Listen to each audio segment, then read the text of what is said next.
But all of this revolves around the southern pole of the moon. We thought there was no water on the moon for a long time. And then not so long ago, we figured out, hey, there's actually a shitload of ice, water ice, on the southern pole of the moon.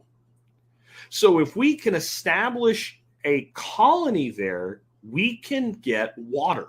Now you can understand how this is important. Water's heavy. Water's extremely heavy.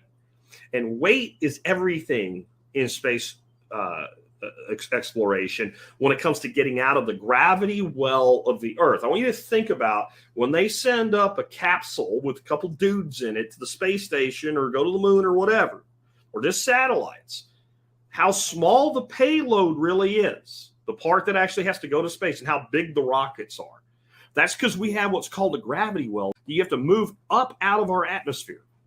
Well, the moon doesn't have that. The moon has a very, very small gravitational pull, and it's very easy. Well, do you know what you use to fuel rockets? You use oxygen and hydrogen. Where do you get oxygen and hydrogen from? So the water's not just so humans can live, right? Because you can take a ton of food with you and feed people for a long time if it's all dehydrated. Now we got water. We can keep people alive. We can grow food with things like hydroponics.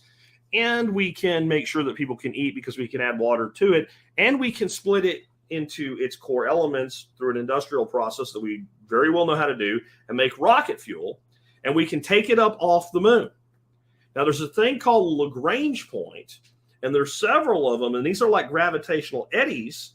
And they've been talking about building space colonies, basically giant space stations, to make the International Space Station look like a Tinker toy at these Lagrange points, and having ships be able to dock at them, both coming from the moon and doing exploration out to Mars. Okay, this is actually a very small couple areas, the South Pole of the moon and these Lagrange points. And there's really two of the Lagrange points that really work for doing this.